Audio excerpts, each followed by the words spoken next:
और चलिए शुरुआत करते हैं खबरों की। सबसे पहले बात कर लेते हैं बिहार चुनाव की, क्योंकि छठ पूजा के बाद बिहार में चुनाव प्रचार प्रसार ने जोर पकड़ लिया है। आज बिहार में पीएम मोदी, गृह मंत्री अमित शाह, जेपी नड्डा रैलियां करेंगे। बुधवार का दिन बिहार में गहमा गहमी भरा रहा, जहां गृह मंत्री अमित शाह ने साफ किया कि नीतीश कुमार एनडीए के सीएम फेस हैं। वहीं योगी आदित्यनाथ ने सीवान में आरजेडी पर जमकर हमला बोला, तो राजनाथ सिंह ने आरजेडी को बिहार को बदनाम करने के लिए जिम्मेदार ठहराया।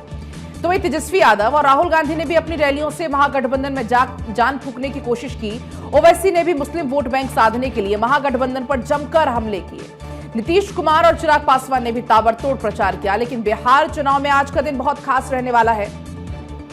आज एक बार फिर से, क्योंकि पीएम मोदी हुंकार भरने वाले हैं। पीएम मोदी के साथ गृह मंत्री भी विपक्ष को घेरने का काम करेंगे। केंद्रीय गृह मंत्री अमित शाह ने कल ताबड़तोड़ 3 रैलियां की थी और महागठबंधन को इशारों में बता दिया था कि एनडीए का सीएम कौन होगा। लालू जी अपने बेटे को मुख्यमंत्री बनाना चाहते और सोनिया जी अपने बेटे को प्रधानमंत्री बनाना चाहते, मगर मैं लालू जी और सोनिया जी को कहना चाहता हूं कि बिहार में ना सीएम पद खाली है, दिल्ली में ना पीएम पद खाली है। आपके बेटों का नंबर नहीं लगने वाला है। यहां विकास पुरुष नीतीश कुमार जी बैठे हैं और वहां नरेंद्र मोदी जी बैठे हैं। नरेंद्र मोदी। अमित शाह का ये स्टेटमेंट साफ साफ इशारा कर रहा है कि एनडीए न सिर्फ नीतीश कुमार के नेतृत्व में चुनाव लड़ रही है, बल्कि एनडीए का सीएम फेस भी नीतीश कुमार ही है। दरअसल महागठबंधन ने तेजस्वी यादव को सीएम चेहरा बनाया और उसके बाद से एनडीए पर सीएम फेस को लेकर दबाव है।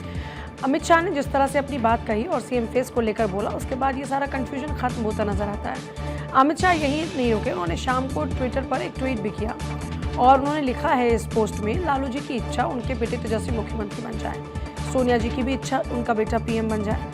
मैं दोनों से कहना चाहता हूँ कि बिहार और दिल्ली में कहीं भी जगह खाली नहीं है। आज भी हमले जोरदार रहने वाले, क्योंकि छठ पूजा के बाद बीजेपी के सबसे बड़े स्टार प्रचारक पीएम मोदी खुद मैदान में नजर आएंगे और चौके छक्के मारने वाले हैं। इसके अलावा केंद्रीय गृह मंत्री अमित शाह पटना में एनडीए का साझा घोषणा पत्र जारी करेंगे। इस दौरान एनडीए में शामिल सभी दलों के जो बड़े नेता हैं वो मौजूद रहेंगे। फ्री बिजली, महिलाओं को आर्थिक मदद और युवाओं को लेकर कई चुनावी घोषणाएं हो सकती हैं, लेकिन उससे पहले प्रधानमंत्री मोदी आज हुंकार भरने वाले हैं। 24 अक्टूबर को समस्तीपुर और बेगूसराय में रैलियां संबोधित करने के बाद एनडीए के प्रचार अभियान को पीएम मोदी नई रफ्तार देंगे।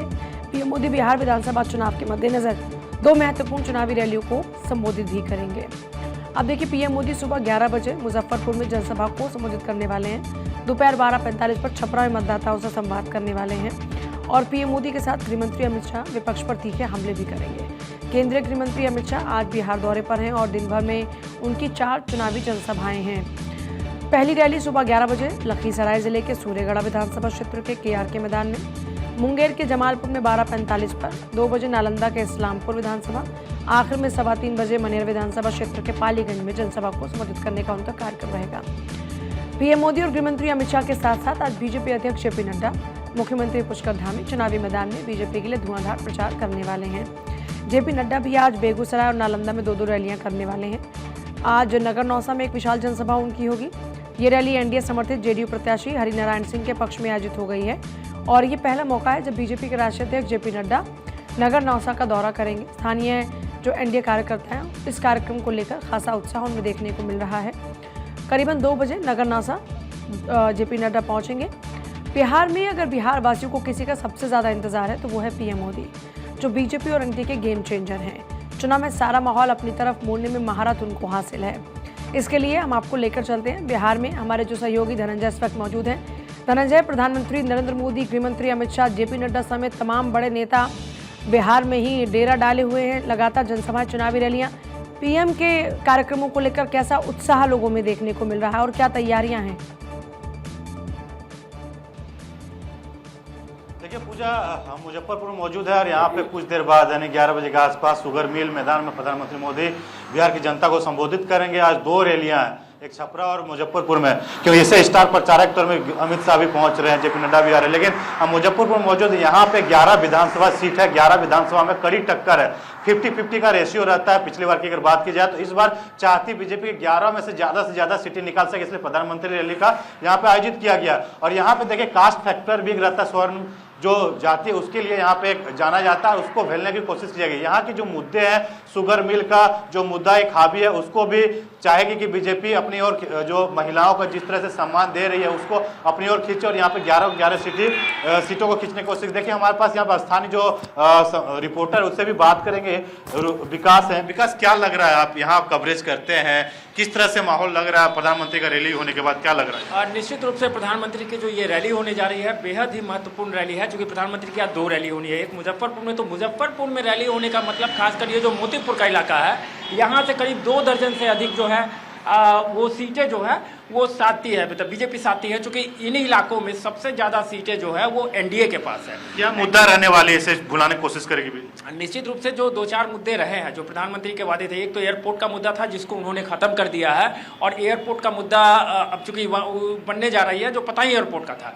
चीनी मिल का मुद्दा फिलहाल तो उसको विपक्ष जो है वो भुनाने की कोशिश करेगी, लेकिन और जो कुछ क्षेत्रीय मुद्दे हैं, कुछ लोकल मुद्दे हैं, जो विधायक को लेकर के जो लोगों में नाराजगी है, इसके अलावा अन्यथा बहुत ज़्यादा मुद्दा नहीं रहने जा रहा है, क्योंकि महागठबंधन के तमाम जो लीडर हैं वो लोग भी अब मैदान में उतर चुके हैं। देखिए ये साफ यहाँ पे कवरेज करते हैं मुजफ्फरपुर, इन्होंने साफ बताया कि जो मुद्दे हैं और उसे भुनाने की कोशिश बीजेपी कर रही है, और प्रधानमंत्री जब आते हैं तो फैक्टर कुछ ना कुछ चेंज हो जाता है, क्योंकि जनता को जो संबोधित करते हैं, जनता का जो ललक होता है प्रधानमंत्री मोदी को लेके, वो सुनने लायक होता है। लाखों की संख्या में क्राउड आता है, हजारों की संख्या में जब पहुंचते हैं उसको सुनते हैं, और जब प्रधानमंत्री कहते हैं कि आप अपने विधानसभा में जाइए, अपने लोगों को बोलिए कि जो काम है प्रधानमंत्री जो वादे करते पूरा करते हैं, और इसी चीज को लेकर मन से साधने की कोशिश की जाए। साथ साथ इन्होंने ये भी कहा है कि देखिए बिहार में किसी का वैकेंसी, ना सीएम का वैकेंसी है, ना और किसी चीज का वैकेंसी, यहाँ पे सिर्फ जो गुंडा राज था उनको हमने खत्म किया, यहाँ पे जो इंडस्ट्री लाना था वो लाया गया है, एयरपोर्ट बनाने थे, रोड सड़कें बनाई गई है, कॉलेज बनाया गया है,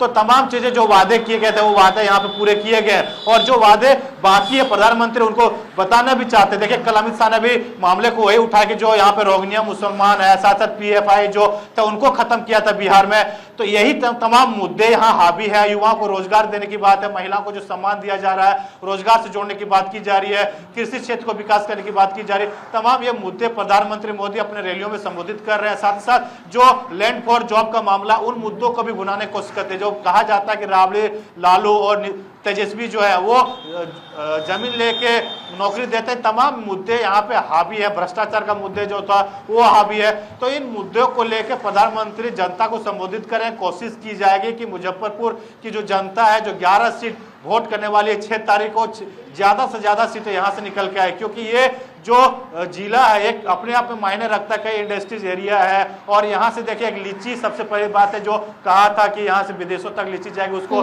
टैग करने की कोशिश की गई, और यहाँ से किसान जो लीची बागान के जो किसान वो काफी खुश है। तो तमाम आपके पास वापस लौटते हैं, सर्वेश भी हमारे साथ जुड़ गए एक बार। सर्वेश हमारे साथ, क्योंकि आज घोषणा पत्र भी जारी होना है, घोषणा पत्र पर सर्वेश के पास कुछ खास जानकारी है। सर्वेश, आज के इस घोषणा पत्र में क्या क्या सम्मिलित हो सकता है?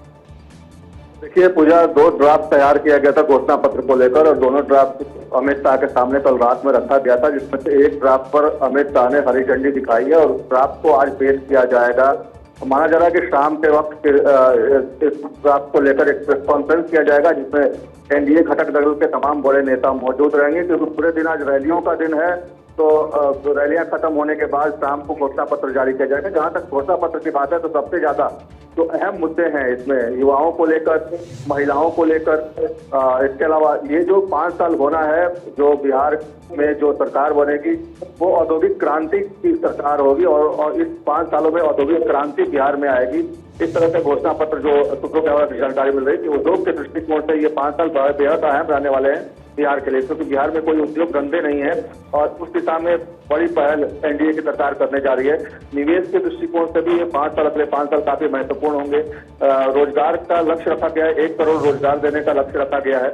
इसके अलावा जो आर्थिक सशक्तिकरण है, उसको लेकर भी कई सारी घोषणाएं होनी है। युवाओं को किस तरीके से मेन स्ट्रीम में लाया जाए, जो पलायन है उसको रोका जाए, इन तमाम चीजों को लेकर एक ब्लूप्रिंट तैयार किया है एनडीए ने और उन तमाम चीजों पे कहा जाए तो एक घोषणा पत्र आज जारी किया जाएगा और उसकी रूपरेखा रखी जाएगी।